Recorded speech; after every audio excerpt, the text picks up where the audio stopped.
Now in high definition. Central Coast News right now. No, I always had a position of pursuing every claim and issue vigorously within the guidelines, within the process, within the due diligence that's required.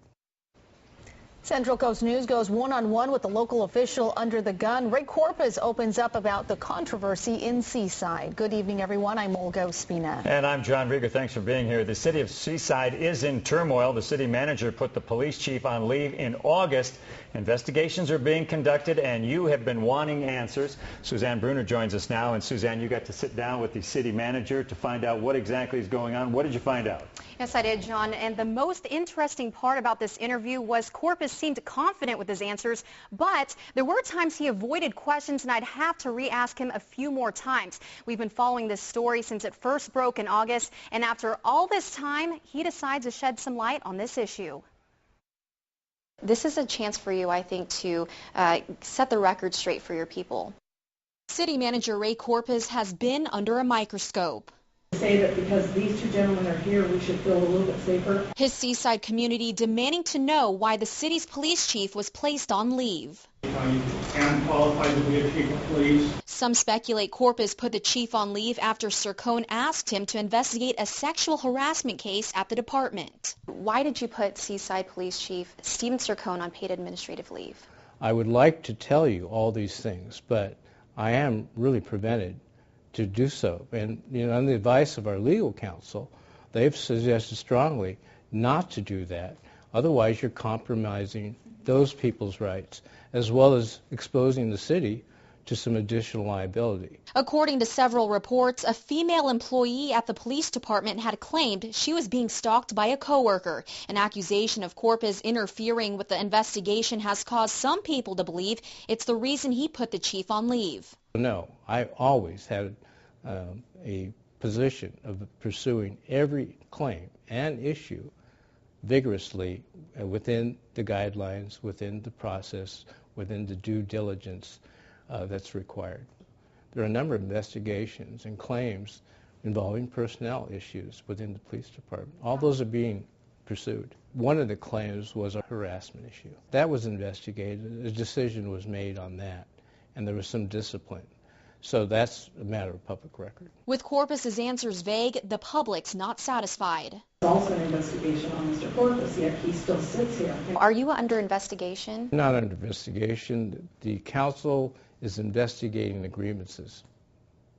So you can check with the city attorney on that one. City Attorney Don Freeman tells me he cannot disclose any information. Immediately after the chief was placed on leave, Corpuz brought in interim chief Stephen Willis. You seem to know who Chief Sircone's replacement was right away. Do you guys have a personal relationship? No. Prior to the hiring? I didn't know Stephen Willis before the hiring. I didn't know Donald McCord.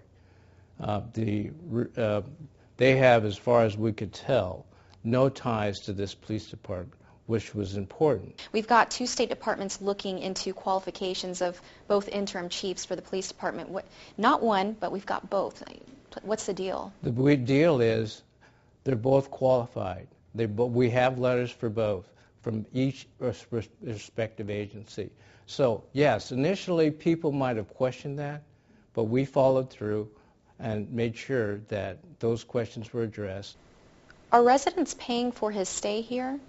His stay is $78 a day until he finishes the term. Are the residents paying for this with their tax dollars? It's coming out of our budget, yes. So the residents are paying for this? Residents are.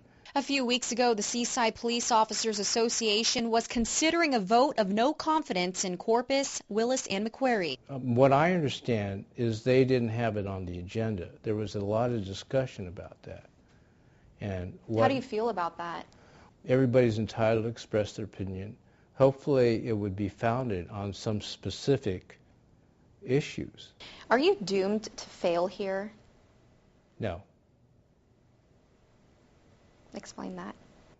No, I don't believe, there are issues and community issues and city issues that always, it never stops.